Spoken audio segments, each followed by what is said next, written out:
Hi, and welcome to the Distant Brewers podcast. My name is Declan, and this is my brother. I'm Ramsey. Nice to meet you all. Thank you for joining it. This is our first podcast, so if you're also joining us, welcome, and thank you for taking the time to check us out. All three of you, probably, because this is our first episode. Nobody knows who we are. But Ramsey, how you doing? Yeah, I'm well. Doing good. How are you? Yeah, I'm not too bad myself. Good. How's good. your week been? Yeah, it's been good. Been steady, busy, average, whatever people do in a week. What about you? I've also been quite busy, a lot of work and also meeting with friends. It's been mostly good, I think. Yeah, so maybe should we introduce ourselves a bit, seeing as it's the start? Yeah, you go and see what follows. Introduce the other, because we're brothers, we should really know who the other is. So maybe I can try and introduce you first. You introduce me then, and then go for it. Do it. Why not? So this is my brother, Ramsey Price. He is, I believe, he's 22. What do you mean, believe? I think a part of doubt. A doubt came into me thinking, "Oh, is he actually 21?" But no, you've turned 22 Oh yeah, I am. already. Good. And you are I'm not too sure of the title, but you are a carer. You work in a kind of residential home for people with special needs, and you work the night shift. You're also a qualified chef. Yeah, what else could I say about you? You really like the outdoors and going camping and walking. Yes. And you like the gym too. What else could I say? Yeah, I think a lot about this podcast might be actually getting to know each other a bit more because Ramsey, you live in the UK. I live in the Netherlands. So yeah, we don't see each other face to face that often, maybe twice per year. And yeah, what else could I say about you? You recently got a house, kind of became independent in that sense. Yes. Yeah, I think that's a general overview. How about you? How can you introduce me? Right. Yeah. So adding to my title that where I work is I'm now officially, or technically, sorry, a life practitioner. They've just changed the title from support worker to life practitioner.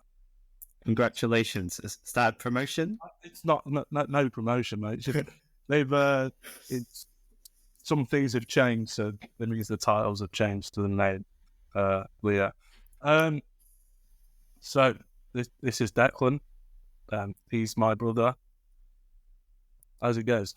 25 years of age. Lives in the Netherlands. He is a content writer. Is that what you call it? Something like that, yeah. He writes for a living for other people. That's a pretty good summary. Yeah. Yeah. Used to run back in the day. Used to be pretty decent. Went to university in South Wales. South Wales University of South Wales, yeah. University of South Wales. That's it. I think that's sort of he's a vegan. That's become a defining feature of me. I think lots of people just when they think of me, that's the first word that comes to mind. Yeah, my official title is content manager. So that's not just to do with content writing, but it's also this social media management and website content management.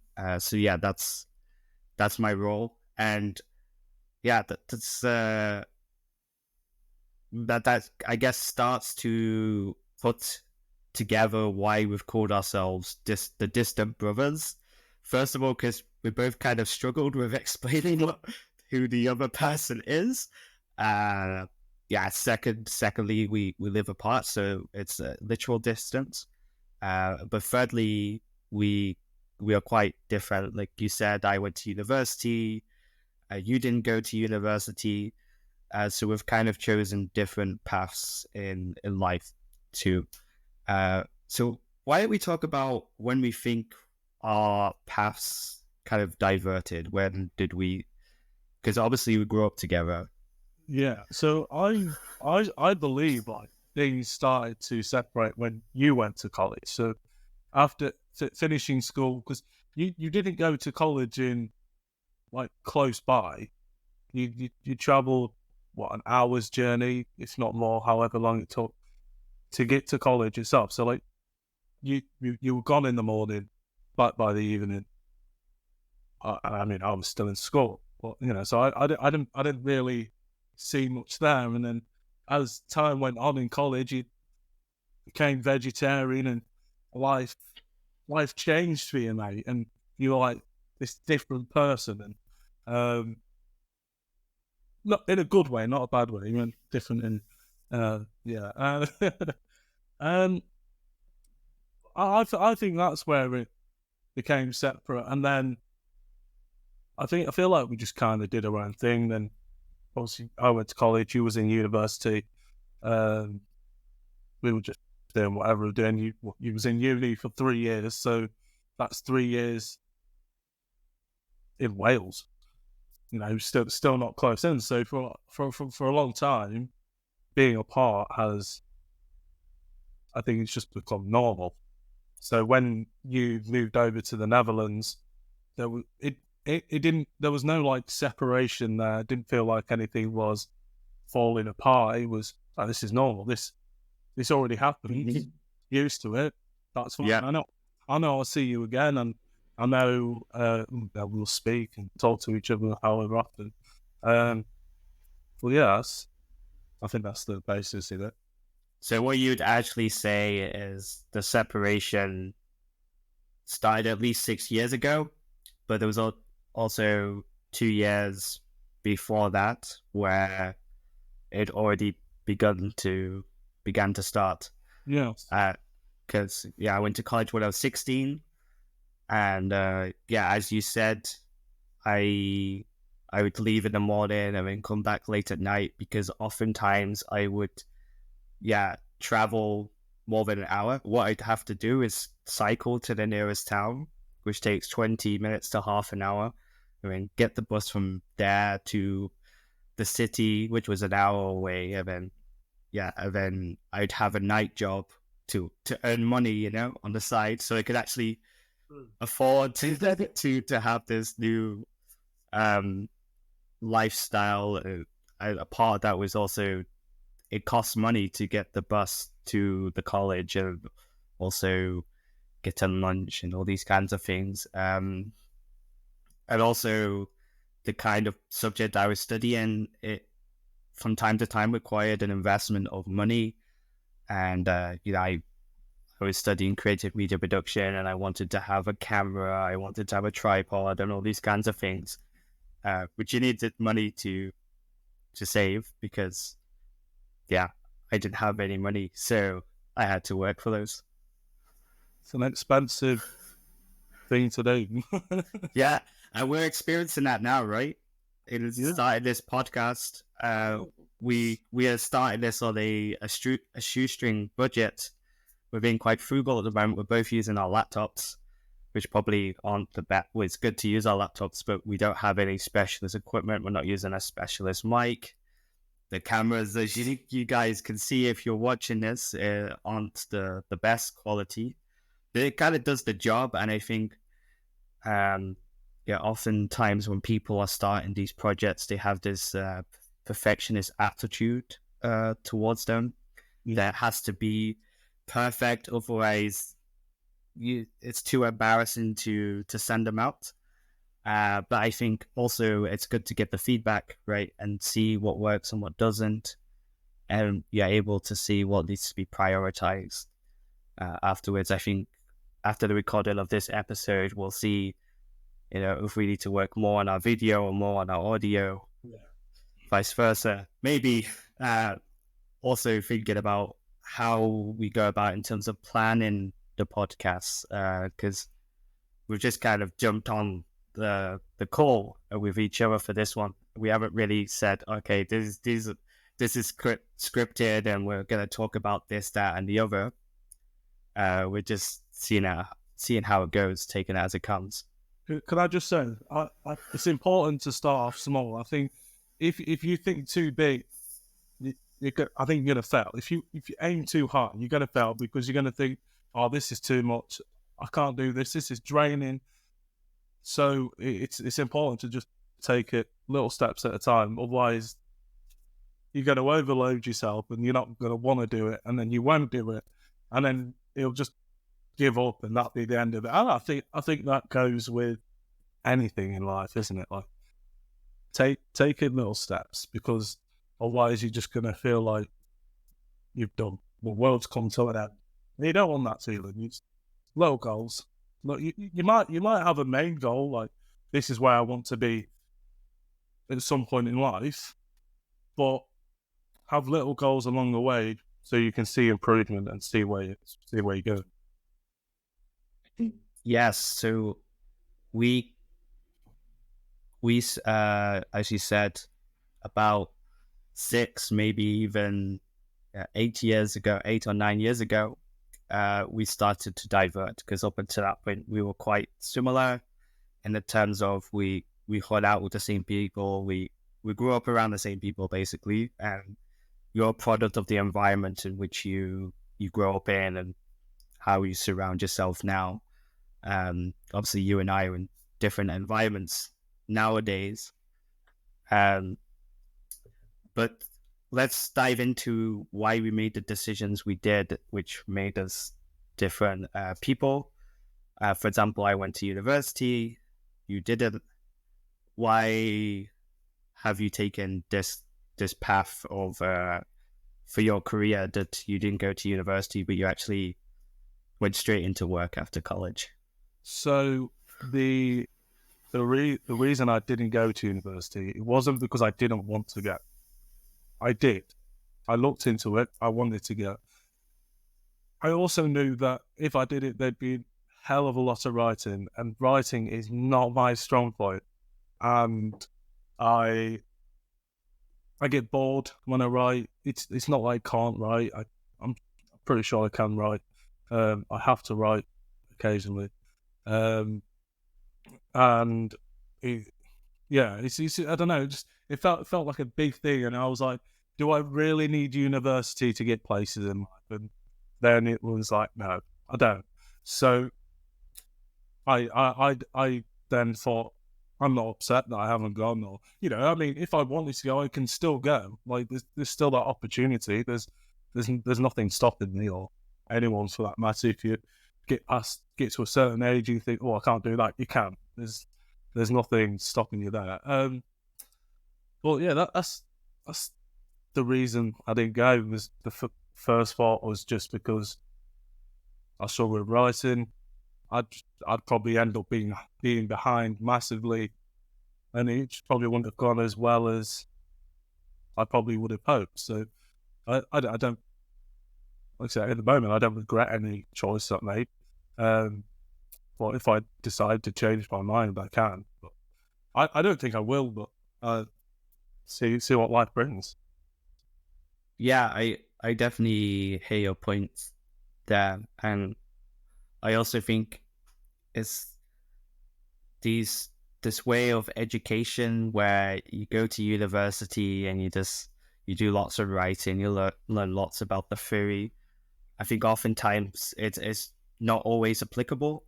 Like there are things which you should go to university for, like becoming a doctor or some kind of scientist or engineer, where like you really need to know your shit. But I also think for my career that actually maybe a degree wasn't necessary to do what I do today. A lot of what I do, I could have learned online and saved £50,000 worth of student debt in the process. I think some of the biggest benefits I got from university was actually the things outside of university that just was coincidentally there, or that I reached tried out those opportunities. For example, outside of my studies, I was also getting work experience writing articles for magazines. I was working on film sets. So I was, going to all these different work experience opportunities, which actually, if I'd stayed at home where we grew up, I wouldn't have had those opportunities, because we grew up in such a rural area that those opportunities are very, few. So going to a bigger city, especially Cardiff was the capital city, that really helped me to get the right opportunities and the experiences. But a lot of what I learned in university, I don't think it was necessary for the work I'm doing today, even though there's a clear connection between what I do today and what I studied. What I studied was media, culture, and journalism. And now I work in, content marketing.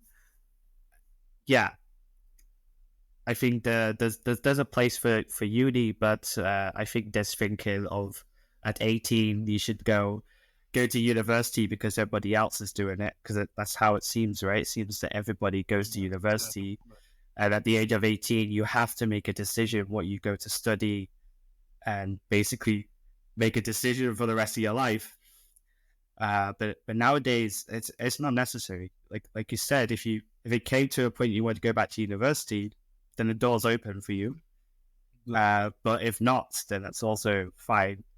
And if you decided you want a career change at the age of 30 or 40 or even 50 or older, then we have the tools to just have that intention and do something with it. We can go online, we can read books, we can listen to podcasts. There's so many things we can do nowadays. Well, there is a lot out there. Like you can even go back to college now if you need to, explore the world, do it well. So you can go back to college and you can get all the qualifications you need, and it will work out eventually. I don't know what's going on here with Declan's video. Seems to have stopped working. Not 100%. I'm not sure what's going on. Okay, we're back. Wow, that took a while. I feel like, I hope one of my housemates didn't decide to just unplug the internet because it was being slow, but the connection just dropped and I couldn't connect back to the internet, which is annoying. So what were you saying? What was I saying? I'm not too sure now. I was saying that, you can still go back to college now if you want to, and, get the qualifications you may need to go to uni if you decide to go later on in life. Yeah. So how did you get to the point you are now? Good question. I don't know. How does one become a life practitioner or whatever? It's interesting. So, it doesn't. In my experience, it didn't take a lot to get here. So let me go from the very, very start of work, starting the working career. And so,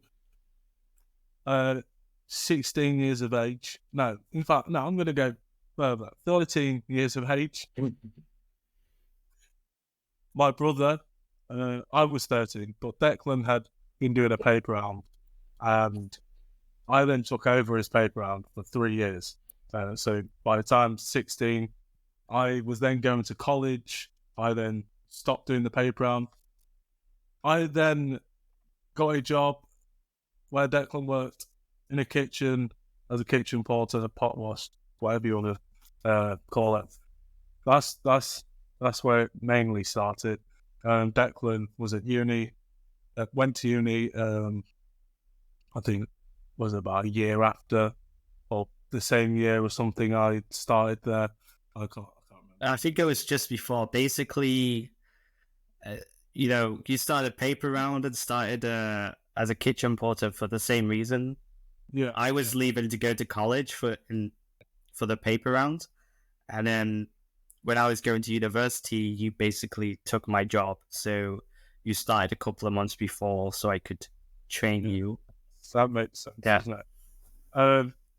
Yeah, so that happened, and I believe I think I was there for 3 years, 3 years, in between 2 and 3 years. Can't remember. We then moved house. So then I relocated to another job in the kitchen still. I started an apprenticeship there. I then relocated. Declan had already relocated to the Netherlands, so I then moved and I got another job as a chef in the kitchen where I finished my apprenticeship, qualified as a chef. And during that time, I started the job that I do now as a life practitioner. So whilst being a life practitioner, I was also a chef. I then left the kitchen and just did the life practitioner as I do now. And that's the simple story of what happened. Yeah, and I'm very curious. Actually, I understand that you left one job because you had two jobs simultaneously. So my question would be, why did you decide to leave the chef role? Because as I understood it, you only recently became a qualified chef. Yes. So it seems like you were set up for a career in being a chef and being a cook and so on.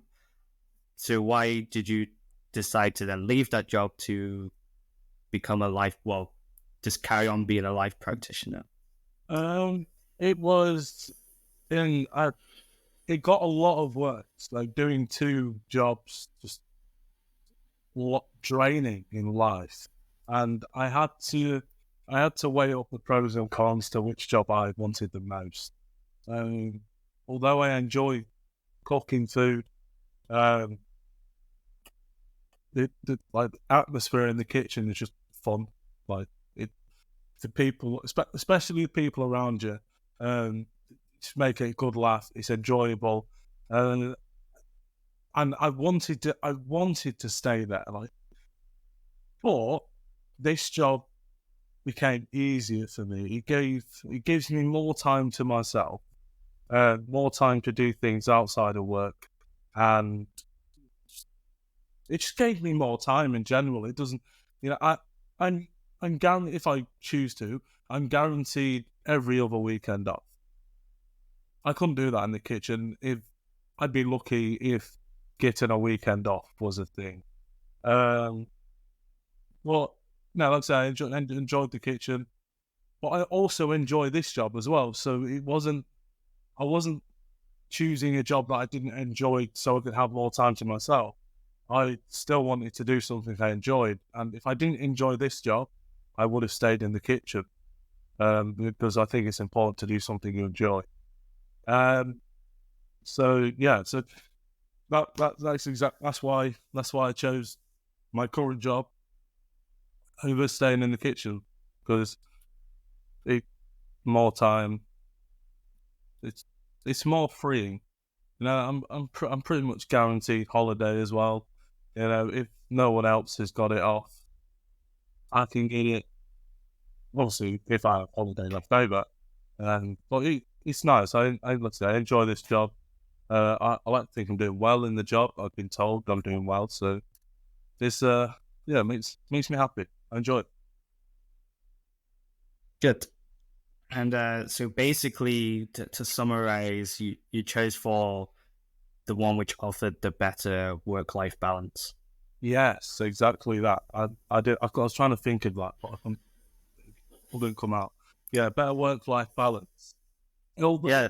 Some people, it might not seem it because working nights seems long and whatever. I am home more now than I've probably ever been. So, yeah. Yeah, we need to be careful with the scheduling of our podcast because you and I have different, I guess, working hours. You work during the night. I work a typical kind of 9 to 5, Monday to Friday. Um, it's a different schedule. But let's talk about work-life balance because you say this offers the most work-life balance compared to being a chef, for example. Yeah. Yeah. But I was wondering, do you not find it a hurdle that you work nights because you don't work days, right? It's No, always nights. always nice. Yeah. I mean, every now and then, it's not very often, but I might go in early for a shift. There was one time I did like half a day in the daytime, but it's very very rare that I go in for day. It's usually nights. But I don't find it a hurdle. No, um, to me it's easy, it's simple. Like everything just works out, and see, I don't really know if I'm honest. Like, there's no hurdle to it. It's in my head, it's not complicated. It's probably the easiest thing I've ever done. But do friends and family have an issue with it that you're not available to go out on a Saturday morning or something like that? Yeah, so maybe there are like probably more family than anything.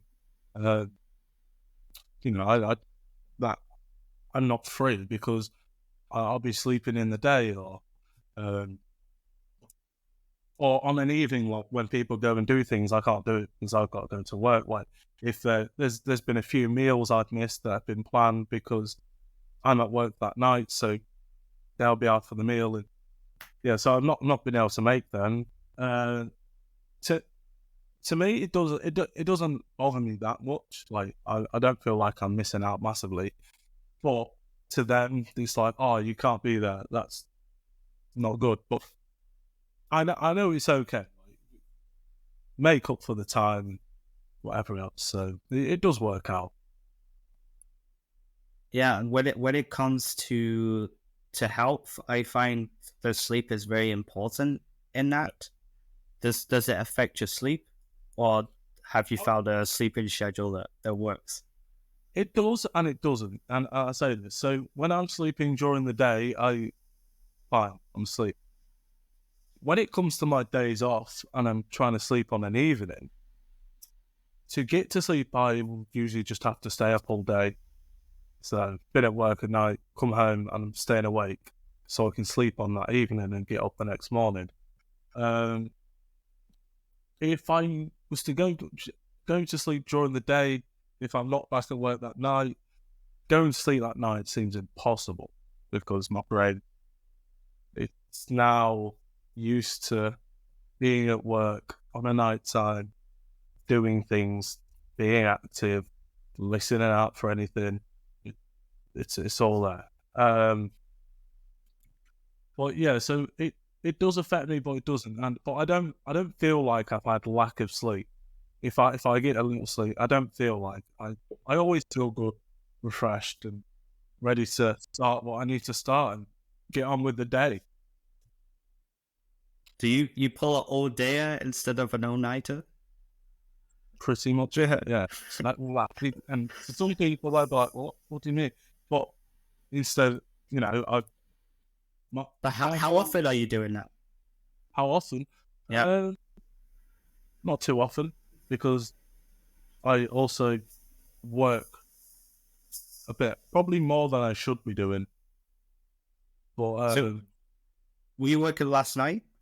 no, I wasn't at work last night. So how did your day look today? Actually, because we're calling now at it's around 20 past 4 your time. Yeah. So okay, so so yesterday morning, which was Friday, I came off shift. I was at home doing things around the house.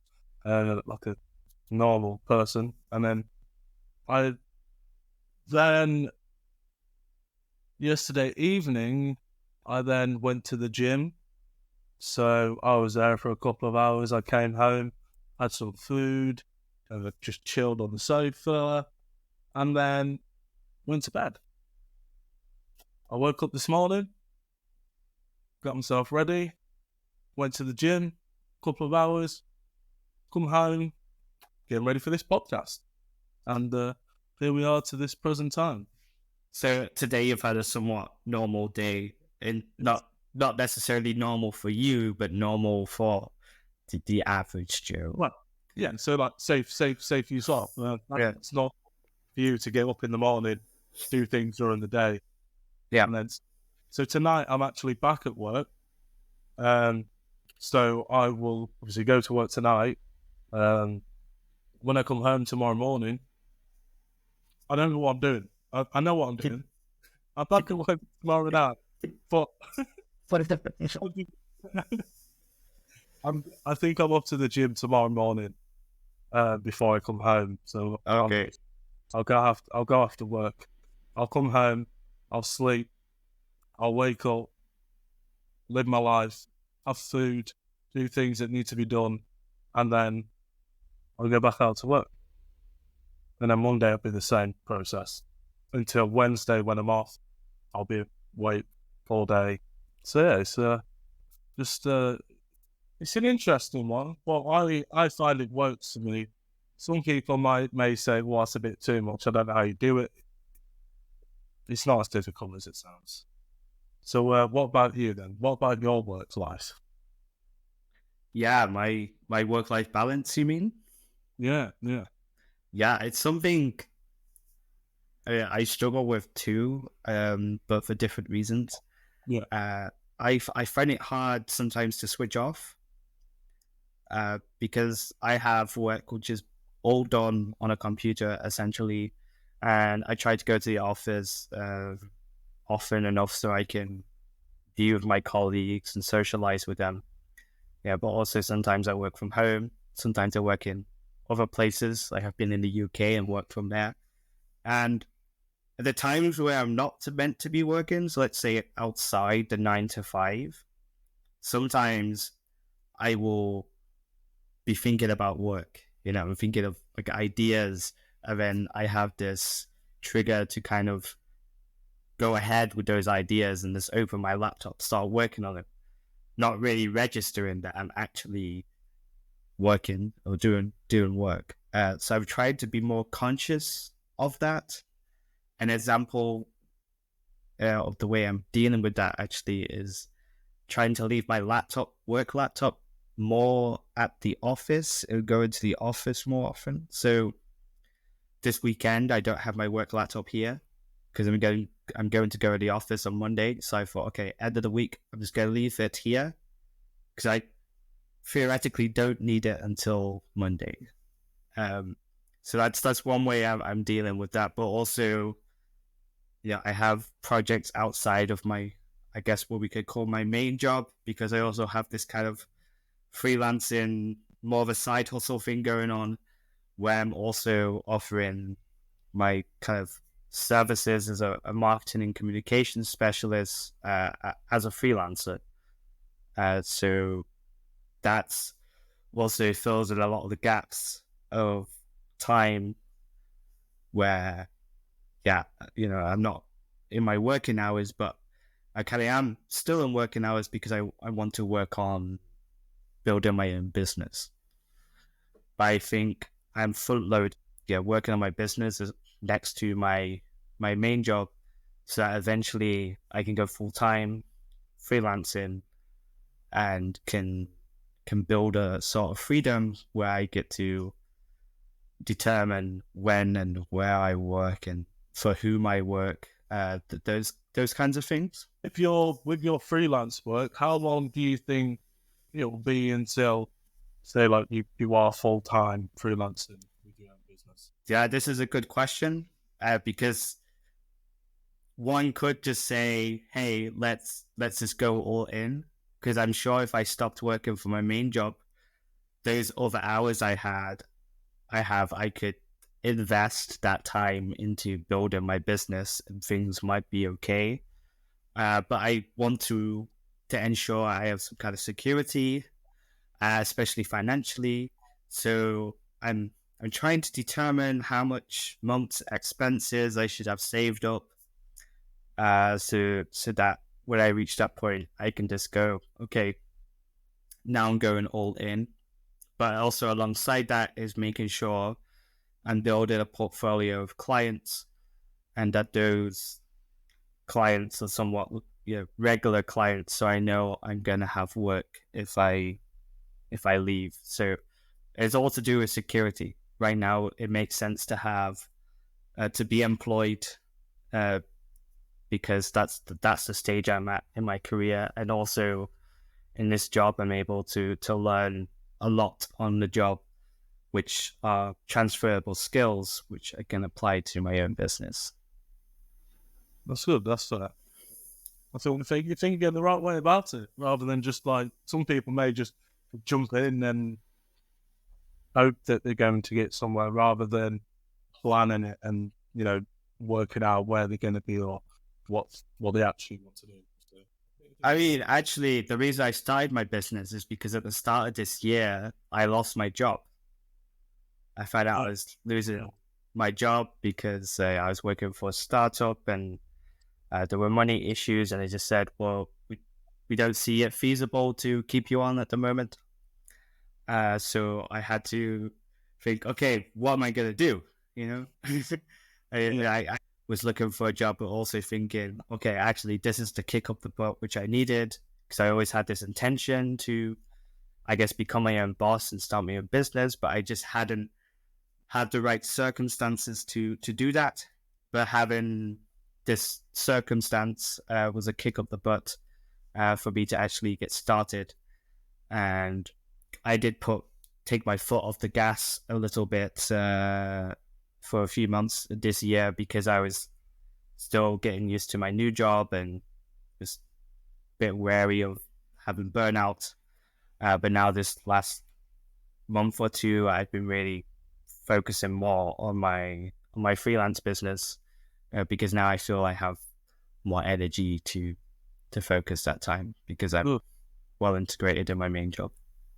Do you ever feel like you're doing too much? So rather, you obviously with your job and then your own business, do you ever feel like you're doing too much at once and think, well, maybe I'll just slow down or just take a little break from something? Do you ever get that way? Yeah, certainly. Sometimes I think, okay, how necessary is it? Because it would be perfectly possible for me not to have, this side hustle, freelancing, business, whatever you want to call it, on the side, because I earn enough in my main job to make ends meet, to pay for the basic things. I'm able to pay my rent. I'm able to pay for groceries, bills. There's no issue there. Yeah. But that idea of being able to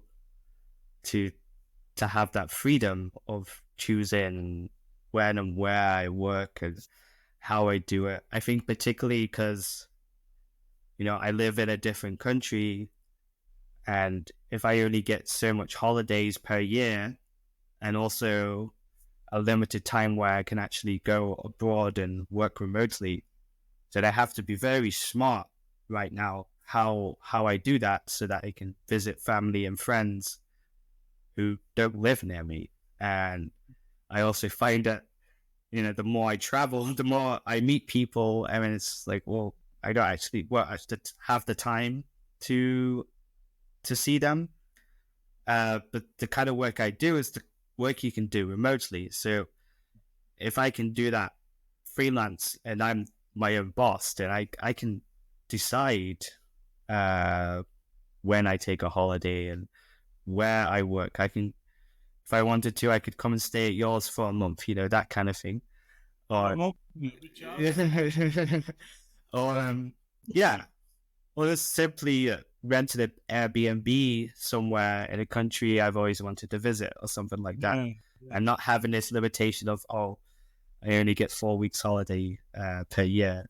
I need to spend that time wisely. Makes sense. So in a way, it's got more to do with time than money. Yeah. My ambition is to not necessarily increase how much I'm paid, but utilize the increase in financial gain from work in order to create that freedom and time. Definitely. Because I see time is more valuable than money. That makes sense. So, do you feel like do you ever feel like you should be seeing like family more? So obviously, you're in Netherlands, we're in the UK. Do you ever feel like, oh, I need to go and see my family? It's been a while, or I need to do this. I haven't done it, or whatever. Yeah, it happens. Yeah, more often than people might think. Actually, that I think, oh, what am I doing here? Actually, shouldn't I be spending more time with my family? I think also, particularly if a family member is ill or things don't seem right at home, you kind of want to be there for those situations, but when you're so far away, you got to plan to be there, right? For example, our mum was in hospital a couple of months ago, and if I had been at home, or if I was living in the UK, I would have gone and seen her. But because I was here, I would have had to do so many different things in order to be able to see her. So yeah, it does become limited in that sense, and I often wonder, should I stay here or should I go back? And yeah, it's sometimes a lot to ponder, to weigh up. Yeah, I get that. I mean, I think as well that like if you look at the pros and cons of it, if you being there is more not more important but more beneficial to you, then it's better. I think it's better to stay there than rather come back here. What benefit are you having? I don't know what benefit. What do you get for being here? But yeah, I think the UK, it would purely be about family and friends, right? Because I had friends but also that's the thing, right? Family, okay, most of our family is in one place, but my friends, because I went to a different part of the UK to study, and I've been abroad and stuff. My friends in the UK are actually living all over the place. They're not in one place anymore, and it's not like I can just move to one city and all these people I'm friends with, I can see them all the time now. That's not the case. If I were to move back to the UK, there'd still be friends there, which I could only see once or twice per year because they live so far away. Yeah. So it'd be a lot of figuring out where would be the best place to live so that I can. See. It wouldn't make sense to move back here because you're not getting anything from it. If you do move back here, you might see somebody one more time than you would. Yeah. See that. I mean, there's obviously being in your own country does feel good, right? Because we could talk about the idea of home. In the UK, I know I'd be comfortable in almost every situation, but there's sometimes in the Netherlands I don't feel comfortable in situations. For example, when it comes to kind of legal stuff, right?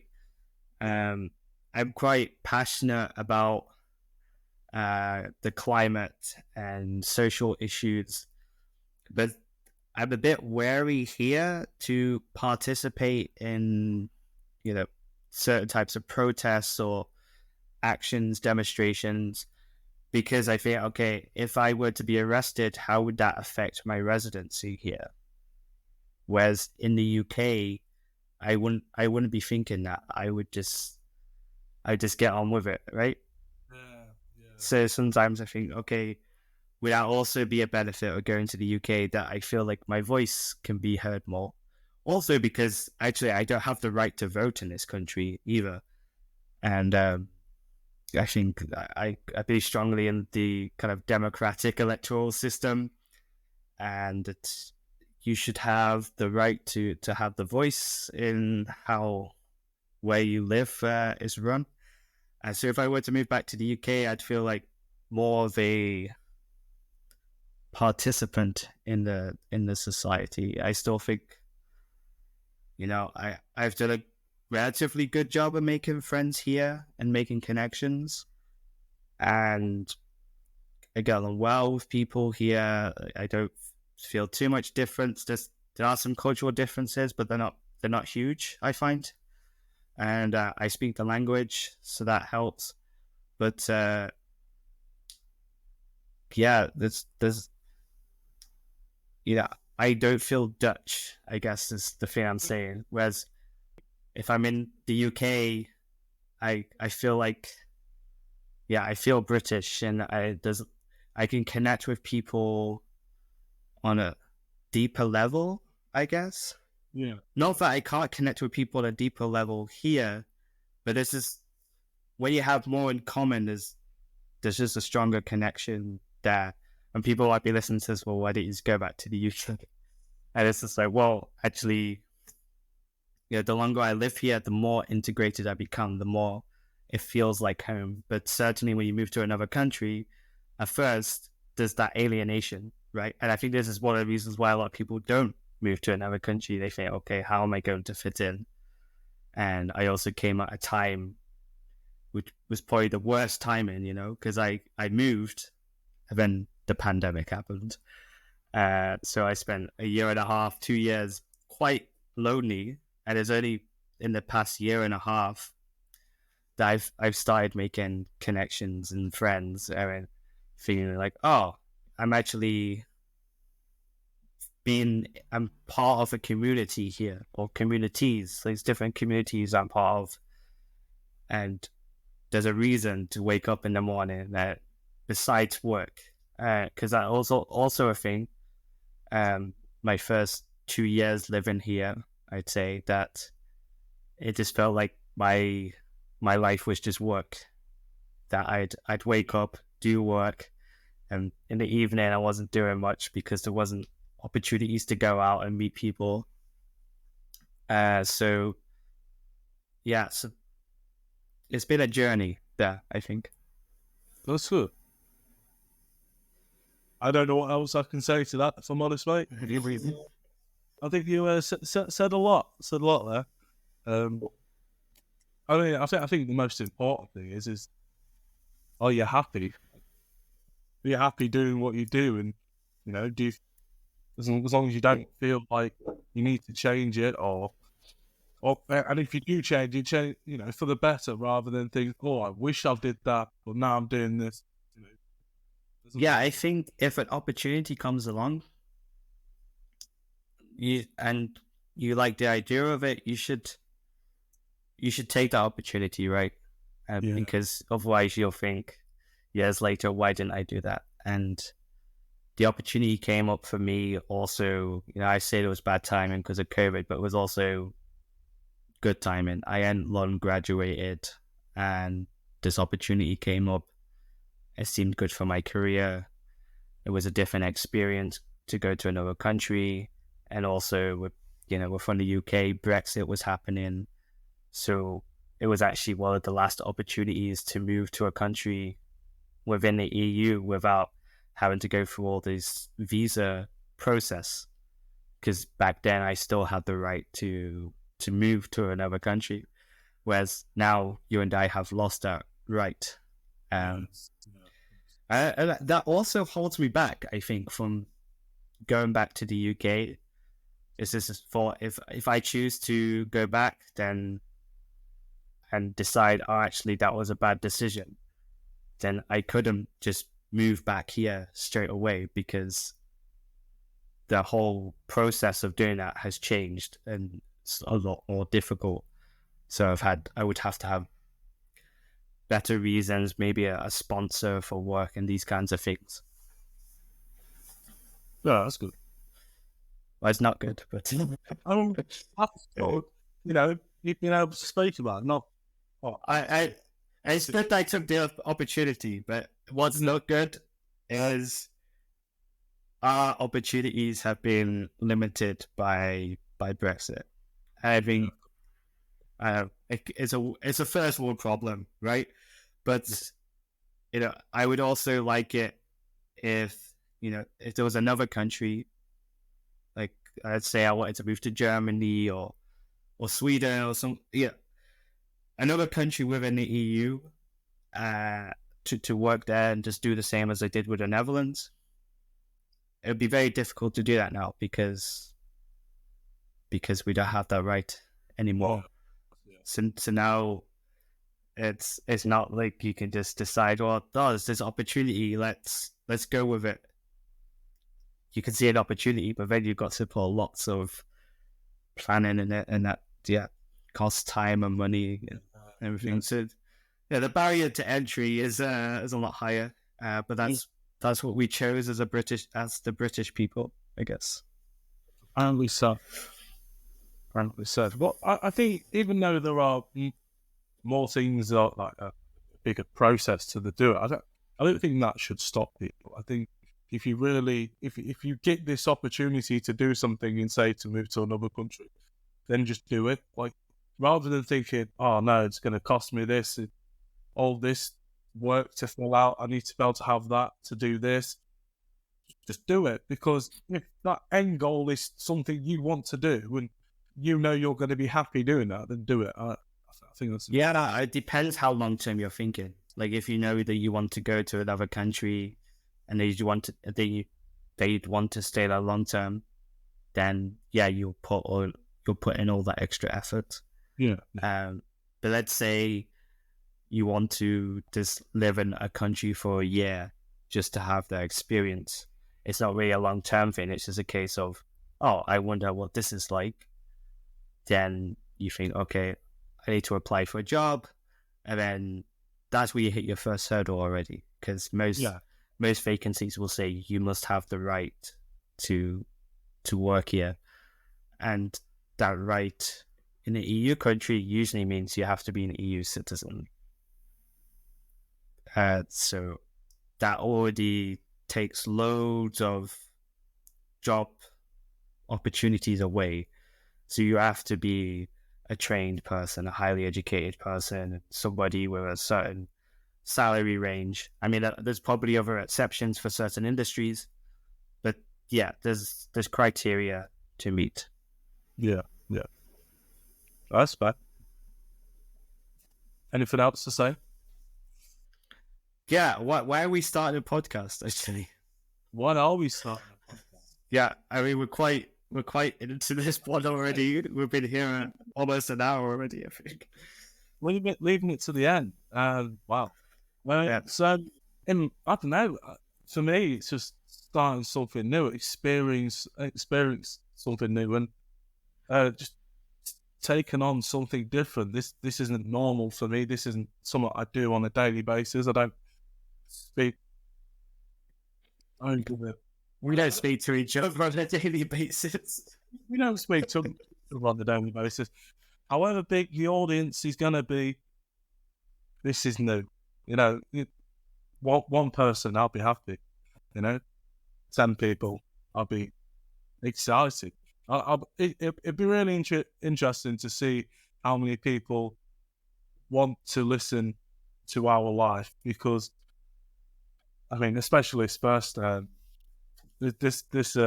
episode is just our life, isn't it? Explaining where we come from, what we do, and see that. So it'd be interesting to see who actually wants to listen to us. But it's from to start it's just, I don't know. I think about 2-3 years ago I thought about it, I wrote it down to start a podcast. Never did it. Never did it. And then Paul came to me and he said he wanted to start a podcast, but he felt he needed someone to do it with. And I was like, you found your man, because I said I wanted to do one. So I think that's just worked out nicely. But I don't know. How long have you thought about doing a podcast? How long? Yeah, years. So I think, like I mentioned earlier, I studied creative media production in college, and something that got me around that idea was when I was younger, I listened to a lot to the radio, and I don't really listen to it anymore. But I love music, and the idea of presenting a show where you get to play the music and stuff that really appealed to me. So having that kind of ambition, I guess, of doing something like that, as well as being into film and other creative stuff like that drove me to taking that course. And on that course, we, I guess, had a project. We had courses within the course. So one module, that's the word.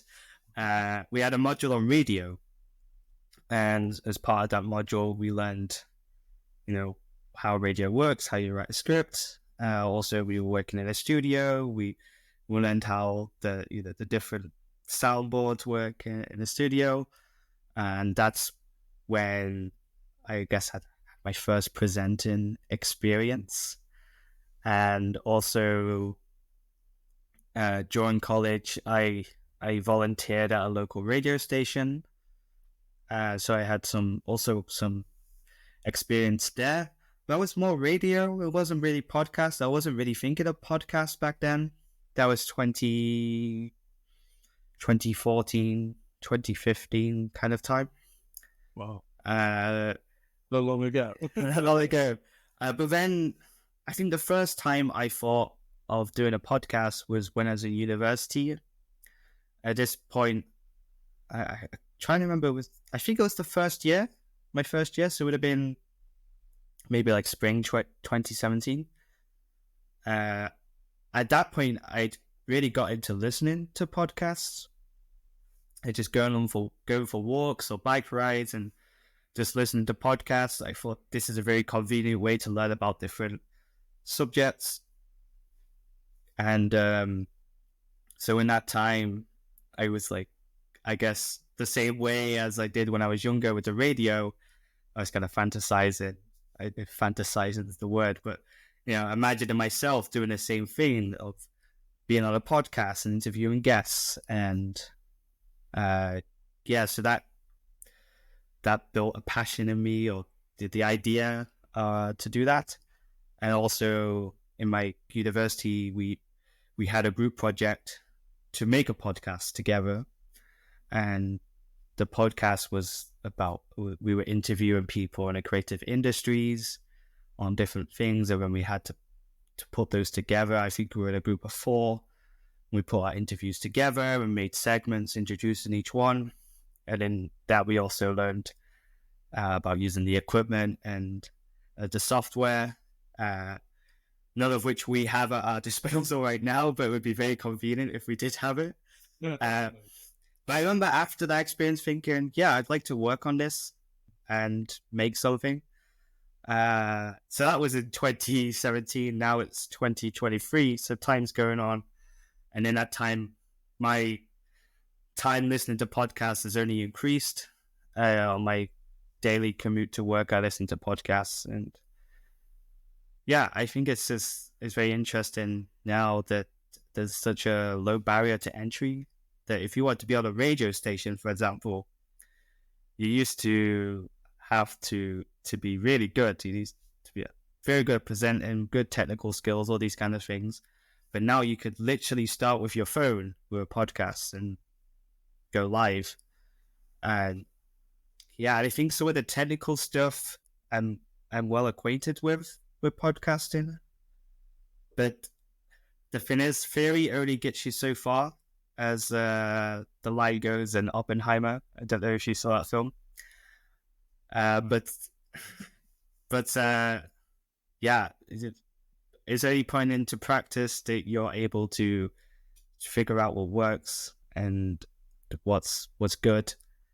And also, something I've dealt with a lot of my life is speech. I used to speak with a lisp. I probably still do a little bit, but not as much as I used to. So people used to not understand me that well, and because of that, I've had problems with public speaking, and I feel podcast is a way to maybe develop my public speaking skills a bit more and build up that confidence in speaking to people. And yeah, I know you're my brother, but it's still, it's a different level, isn't it, of communicating? Because I think we're both aware that other people might be listening to this conversation later. So how you and I are talking to each other now is different from how we would talk usually on the phone. Yeah, it makes you more conscious about what you're saying and how you're speaking, and yeah, are the words coming out right? Are you sat all right? I don't know. Yeah.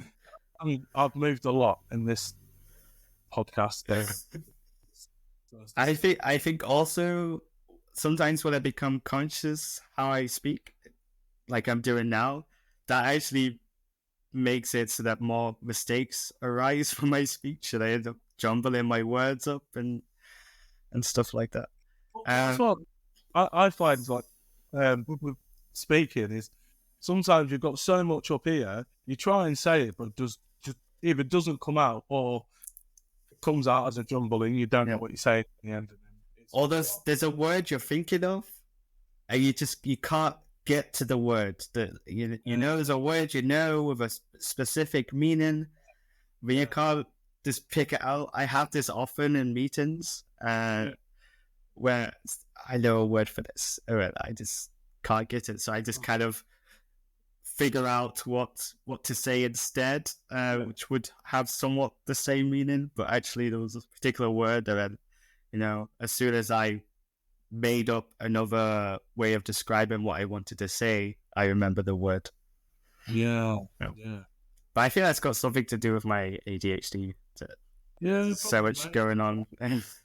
I experience the same things. Or I'll be in mid conversation, I'm flowing, and then all of a sudden stop because I completely forgot what.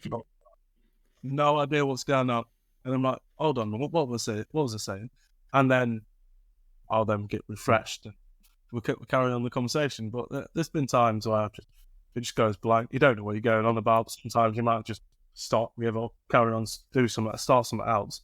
But yeah, so this podcast is strange. It's strange.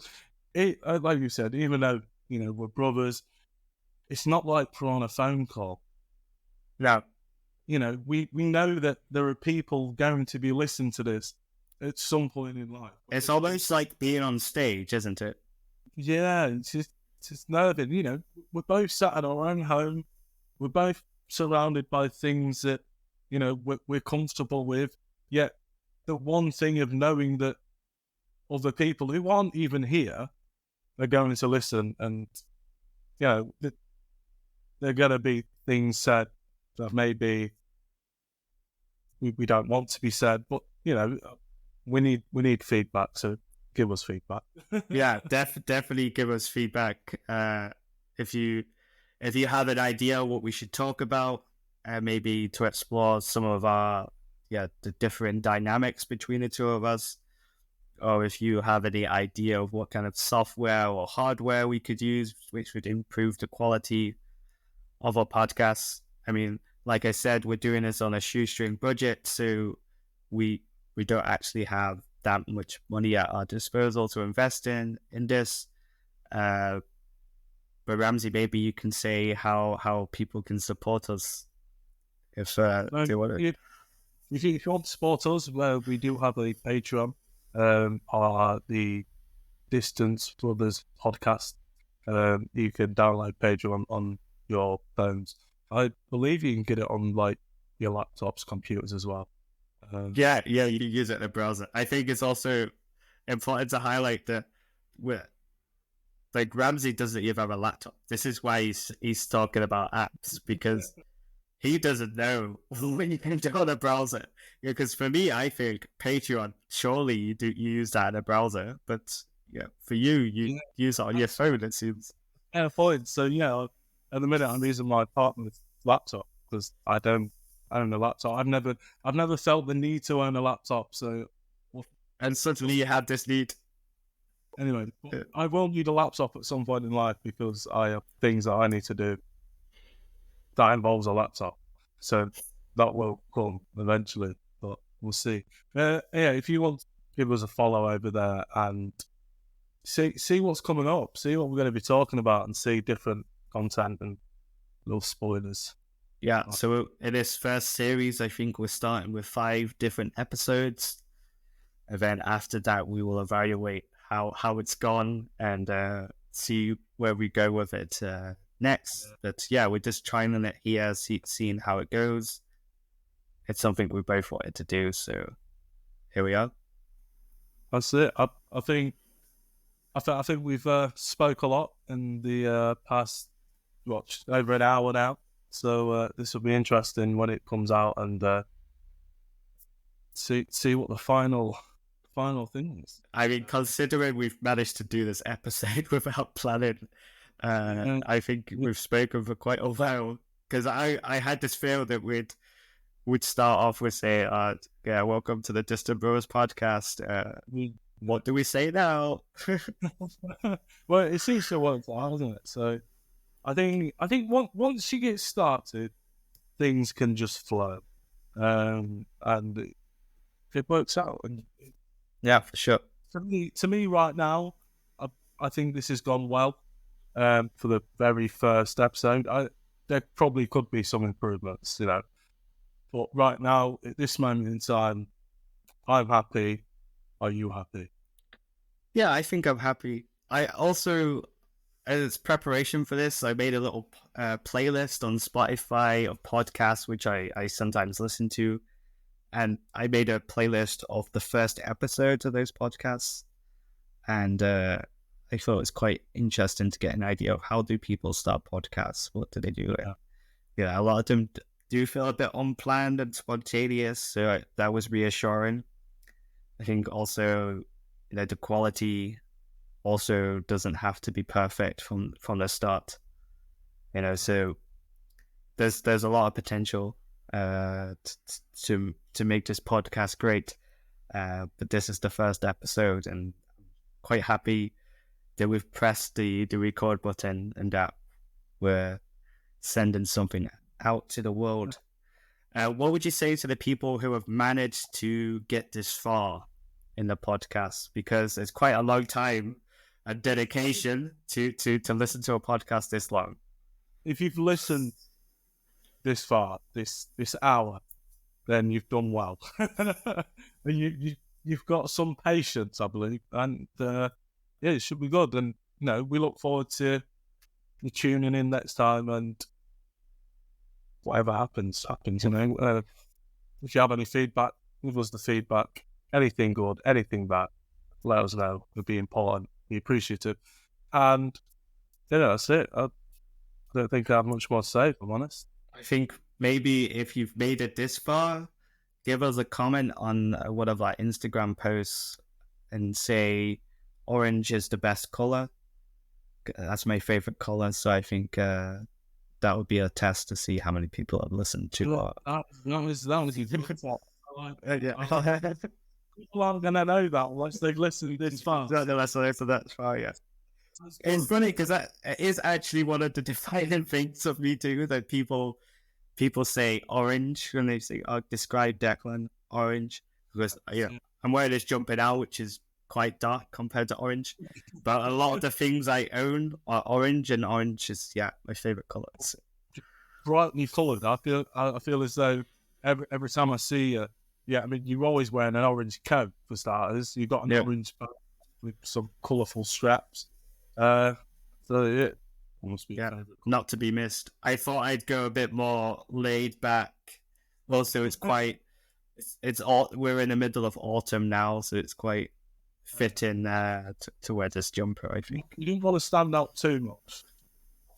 But anyway, give us a like, subscribe if you're watching on YouTube, follow us on Spotify. I don't know how that works, but yeah, whatever you're listening to us on, if you like it, give us a like if that's possible. Heart us, follow us or subscribe to us, and we look forward to sending more podcasts out.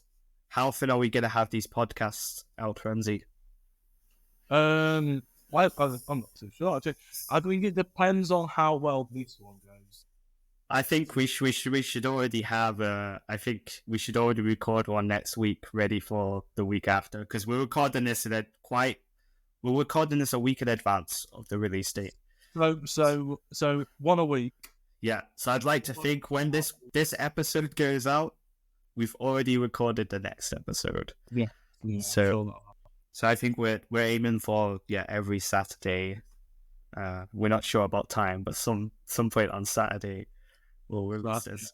And if you're following us on Instagram, you'll get some sneak peeks and previews, and we're gonna try and post some behind the scenes and clips, and so follow us there. We've got 20 followers there right now, so if we get 20 listeners on the first episode, also the third episode, but if we get 20 listeners on the first episode, then I'd be happy with that. I mean, 20 doesn't sound big in the grand scheme of things, but if we were talking on stage and 20 people turned up, then I would be very happy with that. So that's how low my expectations are. Well, especially for the first time, though, isn't it? So 20 people. If you have 20 people stood in one room, that's a lot of people. Yeah. So 20 people. I definitely get nervous talking in front of 20 people. Yeah. I get nervous talking in front of 3 people, mate. But I never know what to say. I feel like I'm like the outsider. I'm not getting involved too much. But yeah. What's up? Okay, so let's close the podcast. Let's stop recording. Thanks, guys. See you next time. Pleasure.